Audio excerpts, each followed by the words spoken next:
Continuing on with our chapter on inequalities, we're going to go through lesson 5-4, which hopefully by the end of this, our learning target for today is I know that the sum of any two sides of a triangle is greater than the third side. Now this may not necessarily make sense right now initially, but this learning target is exactly what the chapter is entitled, not this entire thing, but the name of it, which is the Triangle Inequality Theorem, which states exactly what I just mentioned. The sum of any two sides of a triangle is greater than the third side.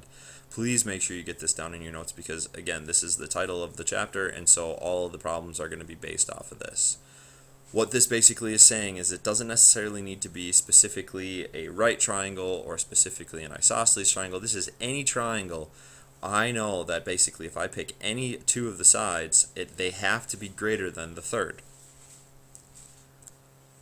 Here's a pictorial representation of this type of figure that I took off of a video.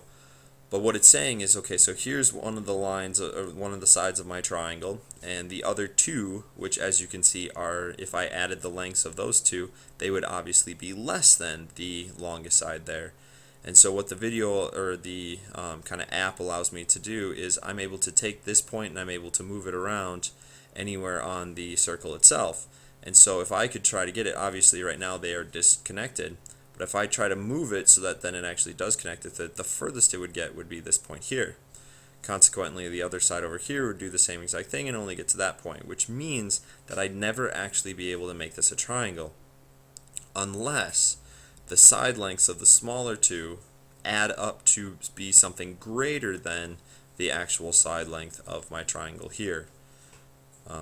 They can get really, really close. They could even equal this side length here, but it still would not be able to make a triangle. If you could visualize these two sides here equaling the third side, if I pulled this one all the way down and I pulled this one all the way down, they would meet exactly on this line right here, which means that it would create a line, not an actual triangle itself.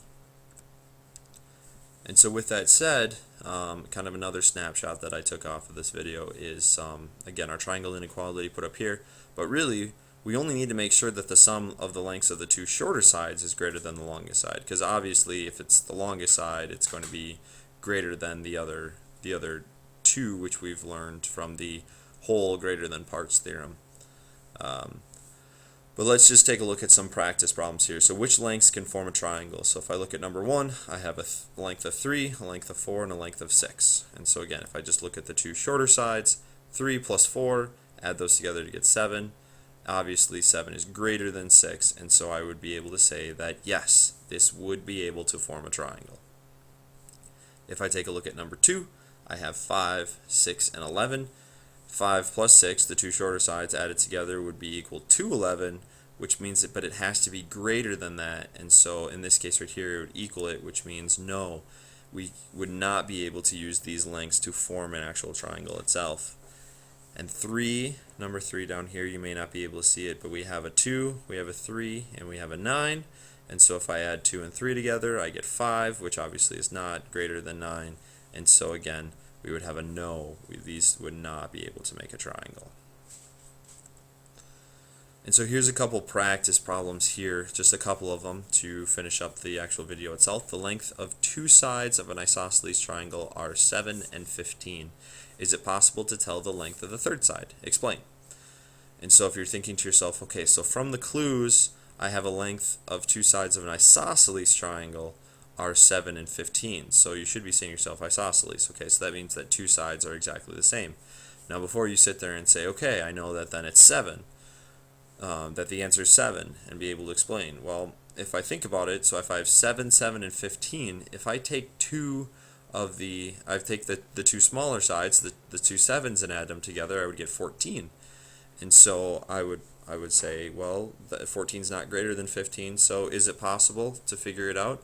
Well, you might say, well, no, what other number would there be? Well, it's an isosceles triangle. I could also have a side length of 15.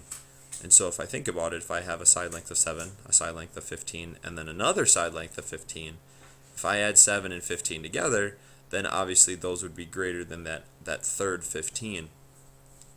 Which means that actually does follow our theorem. So is it possible? Yes. Explain. the other side length would be 15 because 7 plus 15 is equal to something greater than 15 itself. And again, obviously 15 plus 15 would be equal to 7. Here's another problem which basically states that the length of two sides of a right triangle are 5 and 12. Don't ask me where I got 15 from. So again, let me rephrase that. Okay, the length of two sides of a right triangle are 5 and 12. What could be the length of the third side? Well, easiest way probably would be to draw a picture, at least for me. And so if I'm going to think about it as, okay, initially I'm going to think, okay, one of them's 5 and the one of them's 12 there. And so how would I be able to figure out the length of the hypotenuse, knowing that it's a right triangle? Hopefully you're thinking to yourself, what theorem could I possibly use? Well, that should be the Pythagorean theorem, where I take the leg squared plus the second leg squared, and that should be equal to the hypotenuse squared. And if I do 5 squared, that's 25, and 12 squared, that's 144. Add those together to get 169. How do I get rid of a square? Because again, I just want the length c. I would take the square root of both sides, and I would get c is equal to 13. And so what could be the length of the third side? Well, it could be 13. But I want you to pause it for a second now, and I want you to try to figure out if you can see another side length that it actually could be, because there actually is 2 before you actually move on. So pause it and see if you can figure it out. I'm going to go through the answer here in just a sec. So hopefully you tried it, and I don't know if you're able to figure it out, because basically, again, we think of, oh, 5 and 12, that means that they need to be the legs of the triangle. Well, 13 is one of our options, so let me move that off to the side here for a second. But what about this? What if I take 12? What if 12 is a hypotenuse? It doesn't say that the legs are 5 and 12. It could be that 12 is the hypotenuse, which then means I do my own other series of Pythagorean theorem where I don't know one of the legs. So I know what C is, I know what A is, I would just need to then figure out B. And so I would do 5 squared, which is equal to 25, plus B squared is equal to 144. And then how do I get rid of adding 25 on both sides? Well, on one side, well, I would subtract it on both sides. So 144 minus 25 is equal to 119. Take the square root of that to figure out what B is equal to, and I would get 10.91 for my second answer there. So there is 2 options. We have C is equal to 13 up here, and B is equal to 10.91 down here. I'm going to leave you with one possible problem, and I want you to try to figure it out, or see if you actually can, and we're going to discuss it when we come back to class the next time. So the length of 2 sides of a scalene triangle are 6 and 8. Is it possible to tell the length of the third side? Explain. And so again, you may sit there and say, oh, I have one answer. Okay, that's great, but could you figure out another possibility for it? And so this is where I'm going to leave you with it, and I'd like you to try it before we actually get to class, but we will talk about the actual answer itself when we get there. So thanks for listening, and we'll see you later.